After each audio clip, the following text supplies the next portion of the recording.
السلام علیکم۔ فرج میں یہ چیز رکھنے سے 2 بچے مر گئے۔ فرج رکھنے والے حضرات توجہ ہوں۔ کوئٹہ میں ایک ہی خاندان کے 2 معصوم بچے صبح اپنے بستر پر مردہ پائے گئے۔ ان کی موت کی ممکنہ وجہ کی تفتیش کے بعد ان کے کھانے پینے پر سوال کیا گیا تو بچوں کی ماں نے کہا کہ بچوں نے باہر سے کچھ نہیں کھایا، لیکن سونے کے بعد انہوں نے معمول کے مطابق دودھ کا گلاس دیا گیا تھا۔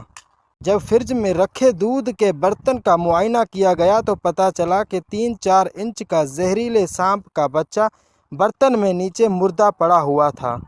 یہ فرج تک کیسے پہنچ گیا اور دودھ کے جگ میں کیسے گر گیا؟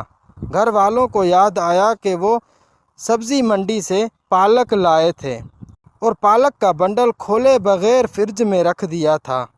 ممکنہ طور پر سانپ کا بچہ اس بنڈل سے باہر آنے کے بعد دودھ کے جگ میں گر گیا ہوگا۔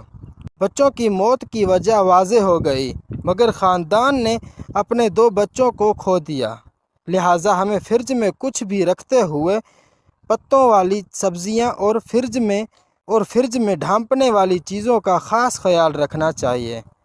اپنے فرج کو ہمیشہ صاف رکھیں اور کچن میں کوئی بھی کھانا کھلا نہ چھوڑیں۔